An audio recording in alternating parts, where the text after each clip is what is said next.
என்ன விசேஷம்னு சொல்லவே இல்லையே சார். அது நம்ம கேர்ள் ஃப்ரெண்ட் ஒண்ணுக்கு பிறந்த நாள். அப்படியா? என்னடா ஒய்ஃப் தனியா இருப்பாங்களேன்னு நினைச்சு ஃபீல் பண்றியா? நான் ஒருத்தர் இருக்கல, நான் பாத்துக்க மாட்டேன். இவ்வளவு தூரம் பழகிட்டு தான்டா உங்ககிட்ட. போடா.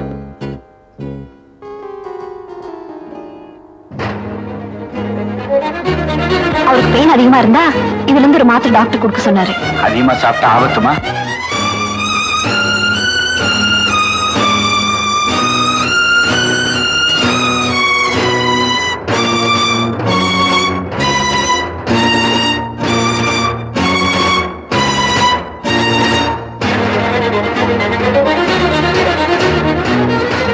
சார் இவனை விட்டுடுங்க சார். விட்டுறா சும்மா விடுறா. அட பாவி, உன்னையே செஞ்சுக்கிடாம ஆத்திரப்படாதன்னு எத்தனையோ தடவை சொல்லியிருக்கேன், கேட்டியா? இப்ப அவன் ஒரு தப்பும் பண்ணாத நிரபராதியும் தெரிஞ்சு போச்சு. அனாவசியமா அவன் மேல சந்தேகப்பட்டு கொள்ளாத ஐடியாடா. யோசிக்கிற புத்தி இருந்தா இவன் உள்ள போறான்.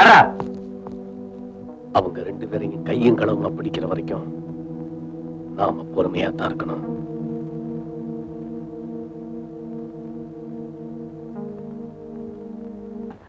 அந்த பில்ல மேனேஜ்மெண்ட் செட்டில் பண்ணிட்டாங்க.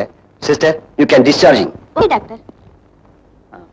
அப்படியே அப்படியே மெதுவா போடுங்க.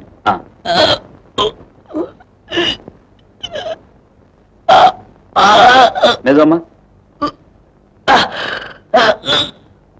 மெதுவா.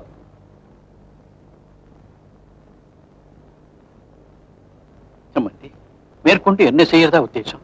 இப்ப இருக்க நிலைமையில சீனிவாசன் கிராமத்துக்கு அழைச்சிட்டு போறதுதான் நல்லது. என்னது, கிராமத்துக்கு கூட்டிட்டு போறீங்களா? பின்ன என்னம்மா, 10 நாள் தான் ஆயிருக்கு. இதுல ஆயிரக்கணக்கில் பில்லு வந்திருக்கு. ஏதோ கம்பெனி ஏத்துக்கவே சமாளிச்சோம். நம்மால இந்த செலவுகளை சமாளிக்க முடியுமாமா?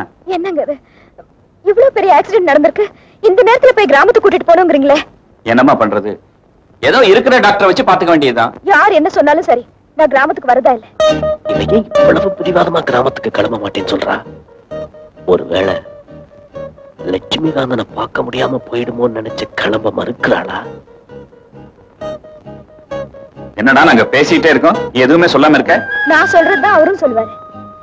பொண்டாட்டிங்க முடிவெடுத்து புருஷங்க தலையாட்டுற குடும்பம் இல்ல எங்க குடும்பம்.